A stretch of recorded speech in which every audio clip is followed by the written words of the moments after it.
mtazamaji wa TBC katika habari za michezo na burudani. Mimi ni Jen Johnny. Tunaanza na ligi kuu ya Vodacom Tanzania Bara ambapo mabingwa watetezi wa ligi kuu Tanzania Bara Yanga wamewashusha kileleni wapinzani wao wa jadi Simba baada ya kuwatandika Mwadu FC ya Shinyanga magoli 2-0 katika mchezo wa ligi kuu Tanzania Bara uliopigwa uwanja wa Taifa jijini Dar es Salaam. Mara baada ya mchezo kumalizika, manahodha wa timu zote mbili Yanga na Mwadu FC wakazungumzia mchezo huo.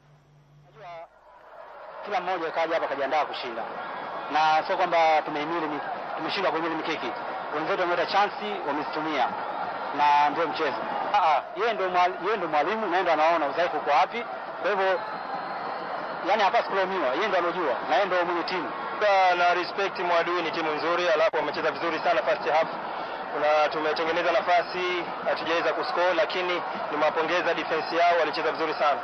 Second half mwalimu alituambia kwamba tuendelee tena kushambulia, goli litakuja tu, na kweli tumepata nafasi, tumetumia. Ila tupongeze kwamba napongeza Mwadu, wamecheza vizuri, ila napongeza na Young Africa, tumecheza vizuri na tumeweza kupata pointi 3 muhimu. Magoli ya Yanga yote mawili yamefungwa na mchezaji wa kimataifa Oblen Chirwa kipindi cha pili. Kwa ushindi huo, Yanga imefikisha alama 46 na Simba ikiwa na alama 45 chini ya Yanga, wakati Azam ikishika nafasi ya 3 ikiwa na alama 34. Lakini ligi kuu ya Tanzania Bara imeendelea tena katika viwanja tofauti.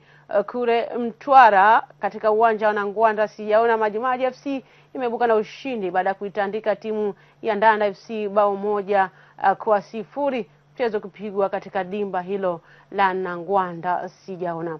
Kagera Sugar wao kesho watakuwa nyumbani kukaribisha ndugu zao Mtibwa Sukari katika dimba la Kaitaba. Wakati huko Tanga katika uwanja wa Mkwakwani Tanga, timu ya JKT Ruvu ambayo sasa imehamia katika uwanja wa Mkwakwani Tanga ikitoka kule Mabatini, yenyewe itawakaribisha Stand United ya kule Shinyanga katika mchezo huo wa ligi kuu ya Vodacom Tanzania Bara. Kumbuka ligi hiyo iliendelea hapo jana, wekundu wa Msimbazi Simba wakiambulia kipigo cha bao 1-0 kutoka kwa wana lambalamba Azam FC, matajiri wa jiji la Dar es Salaam, na kupelekea Simba kushuka hadi nafasi ya pili ya msimamo wa ligi kuu ya Vodacom Tanzania Bara.